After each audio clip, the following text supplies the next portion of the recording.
చంద్రబాబు నాయుడు గారు యాక్టర్ అయితే ఈనాడు, ఆంధ్రజ్యోతి, టీవీ5 వీళ్ళంతా కథా, స్క్రీన్ ప్లే, డైరెక్షన్.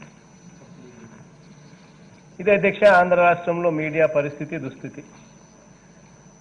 ఈరోజు ఎలాగో దీని మీద చర్చ జరుగుతుంది. ప్రభుత్వం అన్ని రకాలుగా మంచి చేస్తూ ఉంది. రైతుల విషయంలో ప్రభుత్వాన్ని వేరే రకంగా చూపించడం కష్టమవుతుంది అని ఒక దుర్బుద్ధితో ఒక డ్రామా, ఈయనంతకీనే ఎందుకు రెచ్చిపోయాడో కూడా ఎవరికి తెలియదు.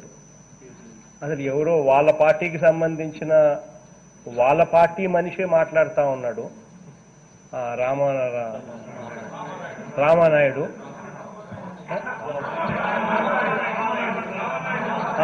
రామానాయుడు డ్రామానాయుడు ఆయన మాట్లాడుతూ ఉన్నాడు. దానికి క్లారిఫికేషన్ ఇచ్చినాం. క్లారిఫికేషన్ ఇస్తే మళ్ళీ అది రామానాయుడు మళ్ళీ స్పీచ్ అందుకొని క్లారిఫికేషన్ తర్వాత ముందుకు సాగాలి. అలాంటిది ఆయన వెంటనే చంద్రబాబు నాయుడు గారు అందుకున్నారు. సడన్గా లేచి నేను మాట్లాడతానని. అసలు ఇంక టాపిక్ అనేది ఒక చర్చ జరుగుతూ ఉన్నప్పుడు ఒక పద్ధతి ప్రకారం పోతుంది. అంతేగాని టకాని ఎవరంటే వారు క్లారిఫికేషన్స్ ఇచ్చిన తర్వాత మళ్ళీ అందుకోవడం అనేది ఎప్పుడు జరగదు. ఆయనకు తెలుసు.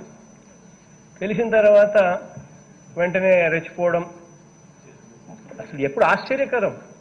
నేను 5 సంవత్సరాలు ప్రతిపక్ష నాయకుడిగా ఉన్నాను కానీ నేను ఎప్పుడు పోడియంలోకి రాను. That is the decorum, that is the decency what anybody follows.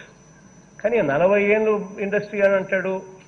పోయి ఈయనే రావడము పోడియంలోకి, వచ్చిన వెంటనే అట్లా అందరినీ దొబ్బేసి కూర్చోవడము. ఆ తర్వాత పక్కన నుంచి ఈనాడు, ఆంధ్రజ్యోతి, టీవీ5 దాన్ని కరెక్ట్గా స్క్రీన్ ప్లే ప్రకారం దాన్ని ఎత్తుకోవడం. దాన్ని రేపొద్దున పేపర్లో రైతులకు ముఖ్యమంత్రి గారు ఏం చెప్పారు, రైతులకు దీనివల్ల ఏ రకంగా మంచి జరుగుతుంది అన్నది హెడ్డింగ్స్ ఉండవు.